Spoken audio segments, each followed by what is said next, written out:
யாருன்னு கண்டுபிடிச்சியாமா? இல்லைங்க ஐயா, இவங்கள யாருமே கிடையாது. சரி வாமா. என்னம்மா சொல்ற? இதுல யாருமே இல்லையா இல்ல உனக்கு அடையாளம் தெரியலையா? இல்லைங்க ஐயா, இவங்கள யாருமே கிடையாது. வேற யாரா இருக்கும்? ஐயா ஐயா, இவங்க 2 பேர் தான் ஐயா.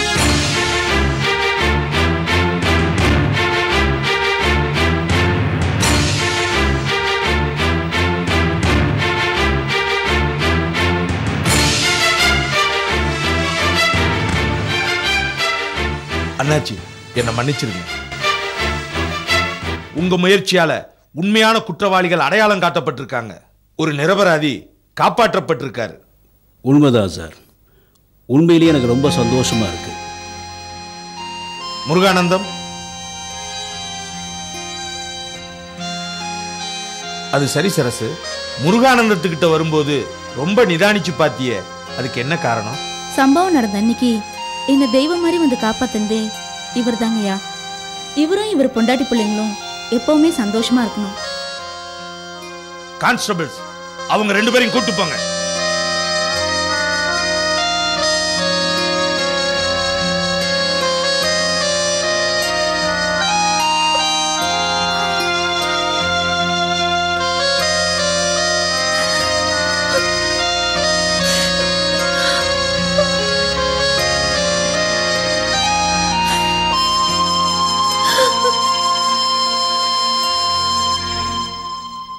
தாயி மரகதம், இதோ வந்துட்டேங்க. என்ன தாயி, வள்ளி கண்ணு குழந்தை என்ன பண்ணிட்டு இருக்காங்க? இப்பதாங்க கோவிலுக்கு புறப்பட்டு போனாங்க. என்னது, கோயிலுக்கா? ம், கோயிலுக்கா போயிருக்காங்க? இத்தனை நாளா வீடே கதின்னு அடைஞ்சு கிடந்திருந்தா இப்ப திடீர்னு கோயிலுக்கு போயிருக்காளே, என்ன ஆச்சு? தெரியலீங்க. ஜெயில இருந்து திரும்பி வந்த உடனே அவசர அவசரமா குளிச்சா புடவைய மாத்தினா, அம்மா நான் கோயிலுக்கு போயிட்டு வரேன்னு சொல்லிட்டு பிள்ளைய தூக்கிட்டு கிளம்பிட்டா. எல்லாம் நல்லதுக்கு தான் தாயி. வள்ளித்தாயி மனசுல ஏதோ பெருசா மாற்றம் ஏற்பட்டிருக்கு. கோயில் இருக்கிற அந்த தெய்வம் அவளை நல்லபடியா வச்சுக்கணும். வள்ளித்தாய் வாழ்க்கையில் நடக்கிற ஒவ்வொரு விஷயமும் நல்லதா நடந்தா அது நமக்கு சந்தோஷம் தானே தாயி? ஆமாங்க, அவளுக்கு அந்த ஆண்டவன் ஒரு குறையும் வைக்காம மறுபடியும் ஒரு நல்ல வாழ்க்கையை அமைச்சு கொடுக்கணும்.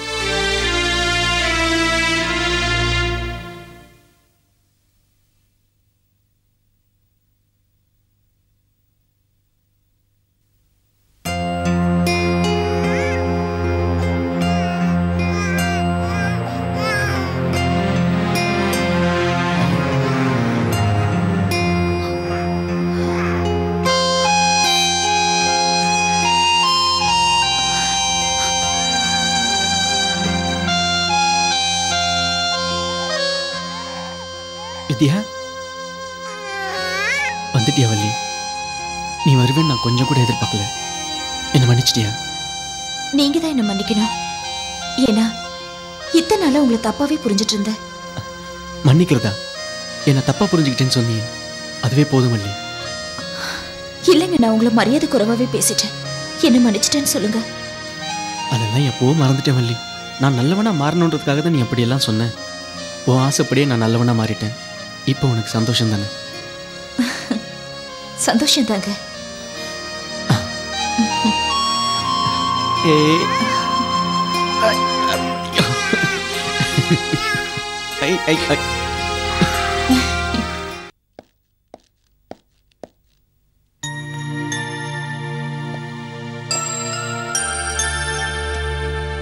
அப்பா ம் சீதா கிட்ட சொல்ல சொன்னேனே, சொல்லிட்டீங்களா? சொல்லலப்பா, சொல்லலை. எந்த முகத்தை வச்சு நான் சொல்லுவேன் சொல்லு? நான் அப்படி சொன்னா என்ன பற்றி என்னப்பா? நீங்கள் ஏன் அதை பற்றி கவலைப்படுறீங்க? நான் சொன்னதை நீங்கள் அவள்கிட்ட சொல்லிடுங்க, அவ்வளோதான். மீதியெல்லாம் அப்புறம் பார்த்துக்கலாம். அப்புறம் எப்படி பார்க்க முடியும்? அப்புறம் எப்படி பார்க்க முடியும் சொல்லு? ஏண்டா அவளை வேண்டான்னு சொன்னியே, அவகிட்ட என்ன குறை கண்ட நீ? சீதா கிட்ட எந்த குறையும் இல்லைப்பா, நான் தான் சொன்னேன்ல. அது காரணம் வேற. டேய், அந்த காரணம் தெரியாம இந்த வீட்டில் என்னால் நிம்மதியா இருக்க முடியாது. தயவு செஞ்சு அந்த காரணத்தை எனக்கு சொல்லு. நான் சொன்னா என்னால் நிம்மதியாக இருக்க முடியாது. நீங்கள் இப்போ இல்லை, எப்போ கேட்டாலும் என்னால் சொல்ல முடியாது. சொல்ல முடியல. சீதா கிட்ட கல்யாணம் நின்று போச்சுன்னு சொல்லிடுங்க. அது போதும், விடுங்க.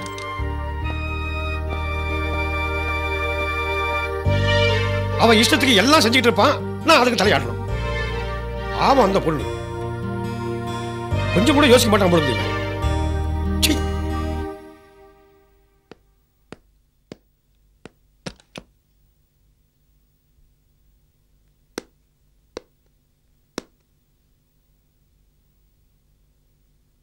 பிரபாகர் பாய், கையேடு. வர வர இந்த வீட்டில் எல்லாமே உல்டா புல்ட்டாவாக நடக்குது. உனக்கு ஒரு நியாயம், அடுத்தவங்களுக்கு இன்னொரு நியாயமா? ஆ, என்ன சொல்ற நீ? குச்னை அன்னைக்கு என்னமோ சீதா மனசு வருத்தப்படுற மாதிரி நடந்துக்கிட்டேன்னு நீ என்ன அரைஞ்சிய. இன்னைக்கு உங்கள் அப்பா மனசு வருத்தப்படுற மாதிரி நீ நடந்துக்கிட்டியே. உன்னை யார் அறையிறது சொல்லு? ஜிந்தா, நீ பணம் கேட்குற, நான் கொடுக்குறேன், அவ்வளோதான். அதோட விட்டுரு. என் குடும்ப விஷயத்தில் நீ தலையிடாத. அரே பிரபாகர் பாய், அவர் யார்? உன்னை பெத்தவர். பெத்தவங்க மனசு நோகக்கூடாது பிரபாகர் பாய். உன்னோட அட்வைஸ் எனக்கு தேவையில்லை. அரே, அவர் என்ன சொல்லிட்டாரு? கல்யாணத்தை நிறுத்திட்டேன்னு வருத்தப்பட்டார். இதுல என்ன தப்பு? இதை பார், நான் கல்யாணத்தை நிறுத்தல. உன்னால் தான் நின்று போச்சு. அரே கே பிரபாகர் பாய், ஏன் மேல பழிய போடுற? தேக்கோ பிரபாகர் பாய், சீதாவை கல்யாணம் பண்ணிக்கிறதுல உனக்கு என்ன பிரச்சனை? கல்யாணம் பண்ணிக்கோ. நிறுத்து. தேக்கோ பிரபாகர் பாய், நீ சீதாவை கல்யாணம் பண்ணிக்கிட்டா உனக்கு குஷி. நீங்க ரெண்டு பேரும் நல்லா வாழறத பார்த்து உங்க அப்பாவுக்கு குஷி. அவரு குஷியா இருந்தாருன்னா உன் குழந்தைங்க எல்லாம் குஷியா இருக்கும், குடும்பமே குஷியா இருக்கும். கல்யாணம் பண்ணிக்கையா. ஜிந்தா, இந்த விஷயத்தை நீ எங்க விட்டுரு ப்ளீஸ். Leave me alone. நீ போயிடு. அச்சா,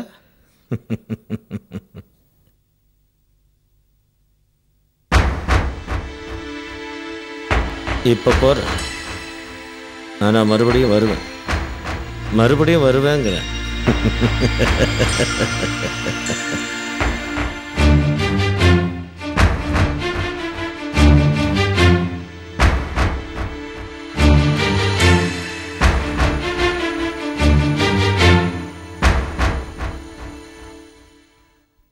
திருப்பதியில போய் நீ சொப்பு வாங்கின. திருப்பதியில என்னெல்லாம் பாத்தீங்க? குரங்கு பார்த்தோம்ப்பா, பெரிய குரங்கு பார்த்தோம். பூஜா பழம் வச்சிருந்தால அது குரங்கு லபக்குன்னு புடுங்கிட்டு போயிடுச்சுப்பா. குரங்கு நீங்க பாத்தீங்க, குரங்கு உங்களை பார்த்தது. சாமியை பார்க்கலையா? பார்த்தோமே, 2 மணி நேரம் கியூல நின்று பார்த்தோம். சரி, சாமி கிட்ட என்ன வேண்டிக்கிட்டீங்க? அம்மாவுக்கும் உங்களுக்கு கல்யாணம் நடந்தா திருப்பதிக்கு போய் சாமிக்கு கல்யாணம் பண்ணிக்கிறதா வேண்டிக்கிட்டோம்ப்பா. சரி சரி, நீங்களா போங்க, போய் படிக்கிற வேலையை பாருங்க.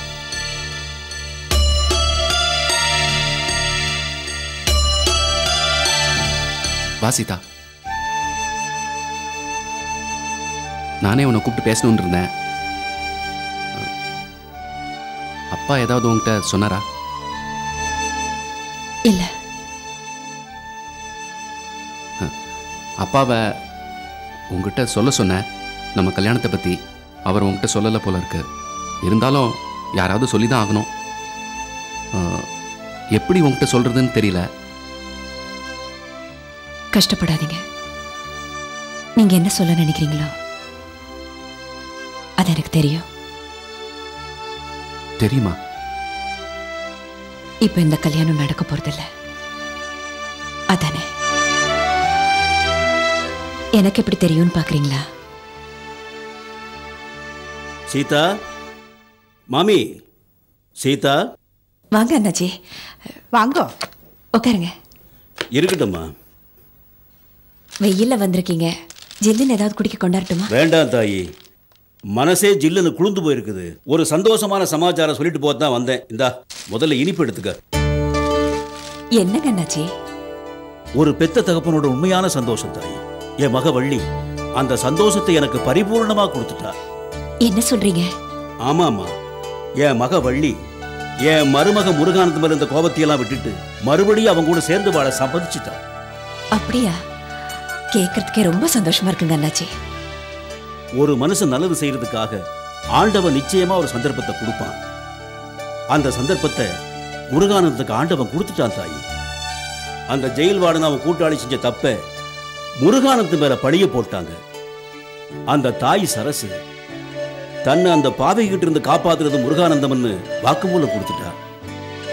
உண்மை என்னன்னு புரிஞ்சுக்கிட்டு வள்ளிக்கண்ணு தான் மனசை மாத்திக்கிட்டா தாயி. அது மட்டும் இல்ல தாயி, அவன் தைரியத்தையும் நல்ல எண்ணத்தையும் பாராட்டி மாதர சங்கத்திலிருந்து கூட லெட்டர் போட்டிருக்காங்க. கூடிய சீக்கிரம் விடுதலை செஞ்சிருவாங்கன்னு சூப்பரண்ட் ஐயா கூட சொன்னாரு. அவங்க 2 பேரும் மறுபடியும் ஒன்னா சேர்ந்து சந்தோஷமா வாழணும். இந்த மாதிரி நல்ல மனசு உள்ள நீ வாழ்த்தணும்னு தான் தாயி இதை உங்ககிட்ட சொல்ல வந்தேன். எப்படியோ பகவானுடைய அருளாலே அவ 2 பேரும் சந்தோஷமா வாழ்ந்தா அதுவே போறோம். இப்போ உங்க மனசுல இருக்கிற பாரம் இறங்கி இருக்கும். இருங்கோ, காஃபி கொண்டு வரேன். குடும்பம் சித்தி வாங்கண்ணாச்சி, எப்படி இருக்கீங்க? நல்லா இருக்கீங்களா? அம்மா எப்படி இருக்காங்க? வள்ளியக்கா எப்படி இருக்காங்க? பாப்பா நல்லா இருக்கா? எல்லாரும் நல்ல சௌக்கியம். நீங்க எப்படி இருக்கிறீங்க? நல்லா இருக்கேன். ஆமா, அம்மா எப்படிமா இருக்காங்க? நல்லா இருக்காங்க சித்தி. என்ன சின்னண்ணாச்சி சீக்கிரம் வந்துட்டீங்க? கடையை யார் பார்த்துக்கிறாங்க? கடையில ஒரு பொடின்னு வச்சுட்டு வந்திருக்காண்ணாச்சி. நீங்களே ஒரு பொடிய, உங்களுக்கே ஒரு தொண்டரடி பொடியனா?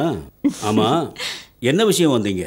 அது ஒன்றும் இல்லைண்ணாச்சி, சித்தியை பார்த்து ரொம்ப நாள் ஆச்சு, நீ போய் பார்த்துட்டு வரேன்னு சொன்னாங்க. சித்தி வர ஞாயிற்றுக்கிழமை அம்மா வரேன்னு சொல்ல சொன்னாங்க. சரிம்மா. என்னய்யா பாக்கெட்ல ரொம்ப கனமா இருக்கு? அது ஒன்றும் இல்லைண்ணாச்சி, வர வழியில் போண்டா விற்று இருந்தாங்க. நானும் 2 சாப்பிட்டுட்டு போண்டாவை பார்சல் பண்ணி எடுத்துட்டு வந்தேன். அவ ஒரு போண்டா பிரியனாச்சே. ஐயா, அண்ணாச்சி ரொம்ப சந்தோஷமா இருக்கிறேன், கொடுங்க நானும் சாப்பிட்றேன். இந்தாங்க அண்ணாச்சி சாப்பிடுங்க. போண்டா சாப்பிட்டுட்டு காஃபி சாப்பிடுங்க, நல்லா இருக்கும். மாமி நீங்களும் எடுத்துக்குங்க. வேண்டாம் வேண்டாம், நீங்க சாப்பிடுங்க. நீங்க தான் கடையில் போட்ட பண்டங்களை சாப்பிட மாட்டீங்களே, நான் மறந்துட்டேன். நீ எடுத்துக்க தாயி. ஏண்டா அம்பி, உன் அம்மா கனகா எப்படி இருக்கா? உன் கடை வியாபாரம் எல்லாம் எப்படி நடந்துட்டு இருக்கு? நல்லா போயிட்டு இருக்கு மாமி. ஆஹா, பாத்தியா தாயி, எங்க காலங்களில் இலையில கொடுப்பாங்க போண்டாவை, இப்ப பாரு பத்திரிகையில கொடுத்துருக்காங்க. சீதா, உன் கல்யாண பத்திரிக்கை உன் பேர் போட்டிருக்கம்மா. உன் பத்திரிகை மாய்க்கு இதுல போண்டா முடிச்சு கொடுத்துருக்காங்க. பகவானே, இது என்ன அநியாயம்? இன்னும் கல்யாணம் நடக்கல, யாருக்கும் பத்திரிக்கையும் வைக்கல. அதுக்குள்ள இந்த பத்திரிக்கை பழைய பேப்பர் கடைக்கு போயிட்டு போண்டா கடைக்குன்னா வந்திருக்கோ? ராஸ்கல், எவ்வளவு காசு செலவு பண்ணி பத்திரிக்கை அடிச்சிருக்கு. இதை கொண்டு போய் போண்டா கடைக்கு இடைக்கு போட்டாங்க. புறப்படமா, அந்த பிரஸ்காரனை என்னன்னு கேட்கணும். அண்ணாச்சி, இந்த அவசரப்படாதீங்க. இதுல அவசரப்படுறது ஒண்ணு இல்லம்மா, அந்த பிரஸ்ஸே இருக்கக்கூடாது. நான் சொல்றேன், நீ புறப்படுற, புறப்படு. போமா, போய் என்னன்னு தெரிஞ்சுட்டு வா. போ. வாமா.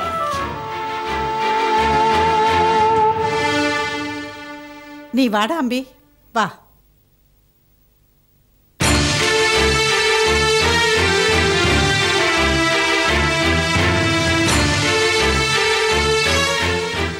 கொஞ்சம் பொறுமையா பேசுங்க அண்ணாச்சி. நீ சும்மா இருக்காய். ஏண்டா கல்யாண பத்திரிக்கை அடிச்சு எங்களுக்கு நீ கொடுக்கவே இல்லை, அதுக்குள்ள போண்டா மடிக்கிறதுக்கு கடைக்கு இடைக்கு போட்டியா? என்ன தைரியம் இருந்தா அந்த காரியம் செஞ்சிருப்பேன். ராஸ்கல். சார் கொஞ்சம் மரியாதையா பேசுங்க, இது ஏன் தப்பு இல்ல. என்னடா தப்பு இல்ல? கல்யாண பத்திரிக்கை உன் பிரஸ்ல அடிக்க கொடுத்தோம், அப்ப நீ தானே கொடுத்துருக்கணும். அண்ணாச்சி விட்டுருங்க. நீ சும்மா இருக்காய். கல்யாண பத்திரிகை அடிச்சு அதை வீட்டுக்கு கொண்டு போய் 4 மூலைக்கு மஞ்சள் தடவி சாமி படத்துக்கு முன்னாடி வச்சு சொந்த பந்தத்துக்கெல்லாம் கொடுப்போம். அப்படியே கல்யாணம் நடந்து முடிஞ்ச பிறகு இந்த பத்திரிகை எல்லாம் வேஸ்ட் ஆனா அது வேஸ்ட் கிடைக்க போறது தப்பு இல்ல. பத்திரிகையை கொடுக்கல, அதுக்கு முன்னாடி வேஸ்ட் கடைக்கு போட்டிருக்காங்க. சார் வேண்டாத குப்பையெல்லாம் இடைக்கு தான் சார் போடுவோம், இங்கே வச்சுக்க மாட்டோம் சார். எது வேண்டாத குப்பை? இது நான் சொல்ல சார், இந்த பத்திரிகை அடிக்க கொடுத்தாரு பிரபாகர், அவர் சொன்னது.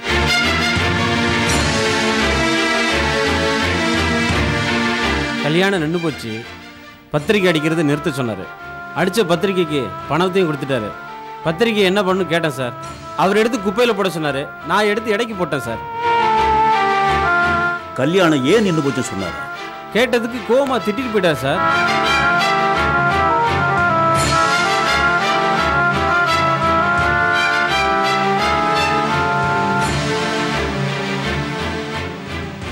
இதை நான் சும்மா விட போறதில்ல தாயி. நீ வருத்தப்படாத தாயி. கல்யாணத்தை நிறுத்த இவங்க யாரு? கேட்கறதுக்கு ஆம்பளையில நினைச்சிட்டாங்களா? சீதாவோட வாழ்க்கையில விளையாடுறதுக்கு சீதா ஒண்ணு கிள்ளுக்கீரை இல்லை. அப்பாவும் மகனும் சேர்ந்து அவங்க இஷ்டத்துக்கு ஏற்பாடு பண்ணுவாங்க, அவங்க இஷ்டத்துக்கு கல்யாணத்தை நிறுத்துவாங்க. யாரு கேட்டு நிறுத்தினாங்க? என்ன காரணம்? இதையெல்லாம் சொல்ல வேண்டாமா? ஆமாய்யா, பெரியவளா பார்த்து நிச்சயம் பண்ண இந்த கல்யாணத்தை சொல்லாம கொல்லாம நிறுத்துறதுக்கு அவ யாரு? சீதாவுக்கு நீங்க எவ்வளவோ உதவி பண்ணிருக்கேள். அதே மாதிரி இந்த விஷயத்திலயும் அவளுக்கு ஒத்தாசையா இருங்கோ. சீதா அவ ஆத்துல வேலை செய்யறவோ, வசதி இல்லாதவோ, ஆம்பளத்தோன இல்லாதவங்கிறதுனால தானே அவ சொல்றதுக்கெல்லாம் இவ அடங்கி போயிடுவான்னு அவ நினைச்சிருக்கா. அதை நம்ம கண்டிப்பா விடப்படாது. இப்பவே போறேன். ரெண்டுல ஒண்ணு பாக்குறேன். அண்ணாச்சி. என்ன தாயி? வேண்டாங்க அண்ணாச்சி, நானே போய் பேசுறேன். எல்லாரும் சேர்ந்து நிச்சயம் பண்ண இந்த கல்யாணம் திடீர்னு நிறுத்திருக்காங்கன்னா ஏதோ பிரச்சனை இருந்திருக்கும். என்ன தாயி பெரிய பிரச்சனை? அச்சடிச்ச கல்யாண பத்திரிகையே வேஸ்ட் பேப்பர் கடைக்கு போட்டிருக்காங்களே, இது பிரச்சனை இல்லையா? இவ்வளவு விஷயம் நடந்திருக்குது, இத பத்தி நமக்கு ஒரு வார்த்தை சொல்லலையே. இனிமே இவங்களை நம்ப தயாரா இல்லை. அண்ணாச்சி, நான் உங்க மூத்த பொண்ணுன்னு நீங்க அடிக்கடி சொல்வீங்க, அது உண்மைதானே? என்ன தாயி இப்படி சொல்லிட்ட? அப்படி சொல்லாத தாயி. இந்த சீதா ஒரு கண்ணன்னா என் பொண்ணு வள்ளி இன்னொரு கண்ணு. அப்போ இந்த பிரச்சனை இப்படியே விட்டுருங்க. நான் பேசிக்கிறேன். உங்களால அந்த குடும்பத்துக்கு எந்த கெடுதலும் வர வேண்டாம். நீங்க இந்த விஷயமா அங்க பேச போய் உங்களுக்கும் எந்த கெட்ட பேரும் வர வேண்டாம்.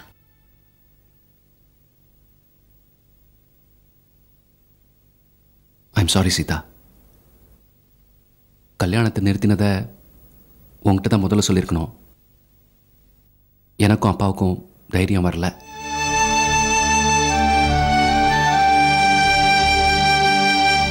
கல்யாணத்தை ஏன் நிறுத்துறீங்கன்னு நான் தெரிஞ்சுக்கலாமா? சொல்ல மாட்டீங்களா?